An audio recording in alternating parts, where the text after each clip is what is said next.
ಆಯತಪ್ಪಿ bike ಸವಾರ ಸಾವು. ಸ್ಥಳಕ್ಕೆ ಭೇಟಿ ನೀಡಿದ ಕೆಂಚರ್ಲಹಳ್ಳಿ ಪೊಲೀಸರು.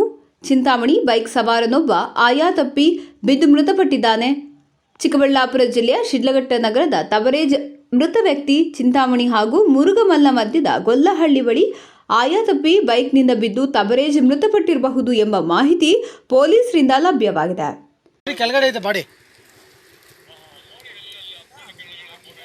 ಇದು ಗೊಲ್ಪಲ್ಗಡ್ಡೆಯಿಂದ ನಮ್ಮ ಮುಂದಕ್ಕೆ ಇದು ಇದ್ರ ಕಡೆ ಚಿಂತಾಮಣಿಗೆ ಹೋಗ್ತೀವಿ.